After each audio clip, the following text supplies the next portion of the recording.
Bonjour, je suis Hannes Selmayr de la société EDV Esperluet CAD Group. Dans cette vidéo, je vous montre les nouvelles configurations préconfigurées dans Elements CAD pour Vectorworks.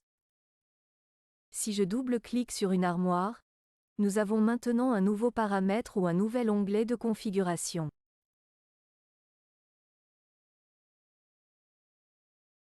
Ici, il est possible de sélectionner directement une configuration et Elements CAD crée tous les paramètres nécessaires en arrière-plan.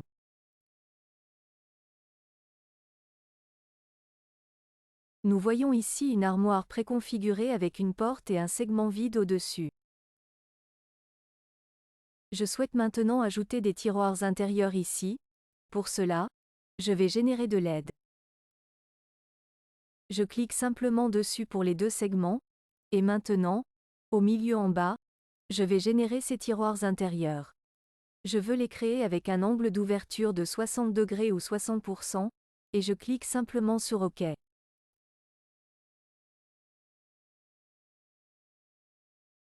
Nous voyons ici qu'un tiroir intérieur a été créé automatiquement. En fin de compte, un deuxième meuble a été créé, et les autres composants de ce meuble ont été masqués, comme indiqué dans l'onglet Affiché, où nous voyons que le reste a été masqué.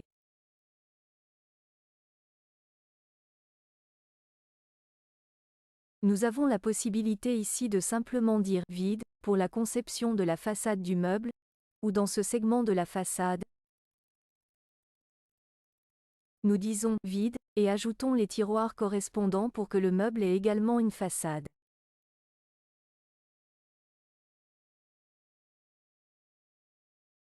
Dupliquons simplement cette armoire avec la fonction de duplication et d'arrangement, avec un corps de 1000 mm. Examinons ensuite de nouvelles fonctionnalités. Je fais simplement un double-clic et réaffiche ensuite tous les composants, pour qu'ils soient à nouveau complets.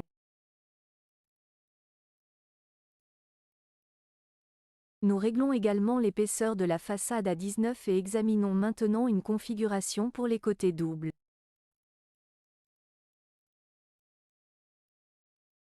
Avant à gauche, 19. Avant à droite, 19. Et à l'arrière à droite, nous mettons 50. Pour que l'on puisse voir, et ensuite une double face est automatiquement créée avec les retraits ou avancées correspondants.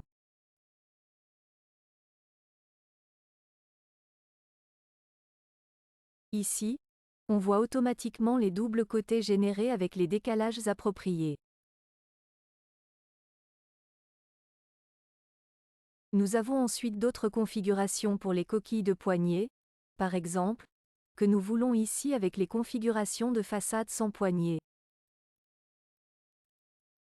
Écrivez ici la largeur des joints parfois 20. La hauteur de découpe que nous faisons 30. 15. Ici est 10 mm ou 5 mm de rayon.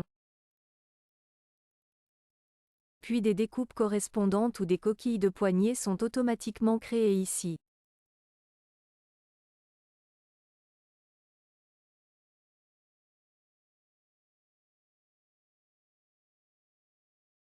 Maintenant, examinons la préconfiguration pour les découpes pour les plans de travail. J'ai la possibilité de définir l'épaisseur du plan de travail.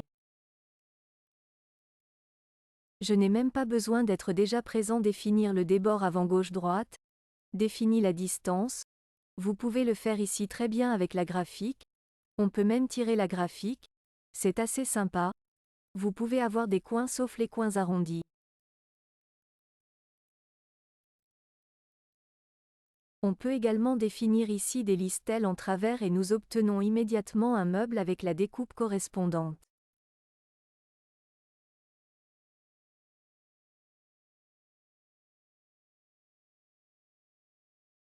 Pour la prochaine préconfiguration, je change simplement la largeur de l'armoire, je la mets à 1000 ou 1500.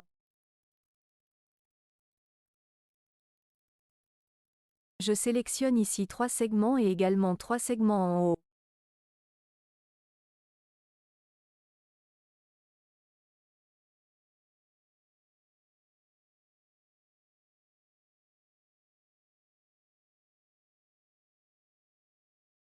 Nous faisons ici une copie avec une largeur de 1500 et faisons ici une largeur de 500.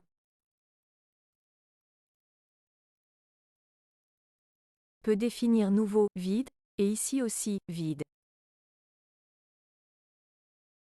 Nous avons ici une fonction pour les préconfigurations des façades, avec plusieurs armoires. J'ai la possibilité ici de effron d'armoire, de positionner une façade directement.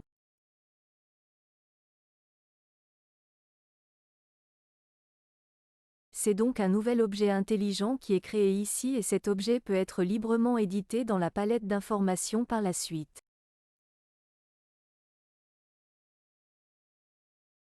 Cet objet peut donc être librement édité dans la palette d'informations. Pour les armoires individuelles, nous avons la possibilité de charger cette façade commande directement en tant que configuration pour quelqu'un qui n'est pas très familier. Elle peut également être chargée directement comme configuration. La commande est appelée, et je peux donc assigner immédiatement la façade avec la commande correspondante. Pour permettre des fronts transversaux sur plusieurs segments dans Vectorworks. J'ai ici une division en 3 dans le segment inférieur et je peux maintenant ici déterminer que la butée doit être ici à droite.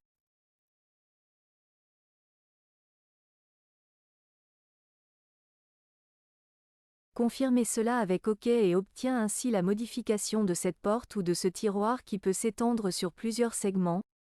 Et cela sera bien sûr également pris en compte dans la liste du bois.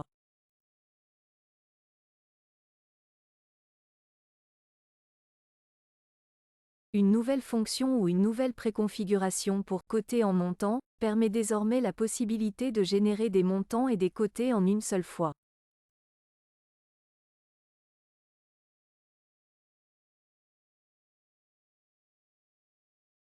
Ici, je peux définir l'épaisseur des montants, l'épaisseur du remplissage, confirmer simplement avec OK et j'ai ici donc immédiatement une construction de montants.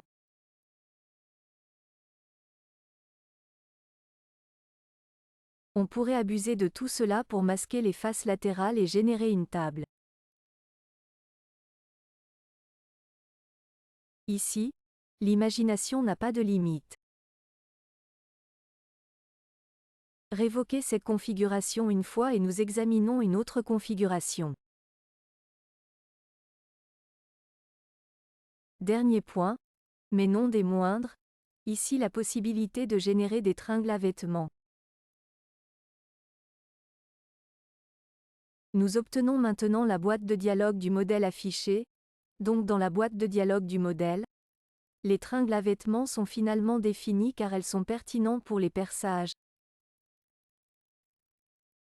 Peut donc dire dans le segment inférieur, une tringle à vêtements doit être définie et confirme simplement avec OK.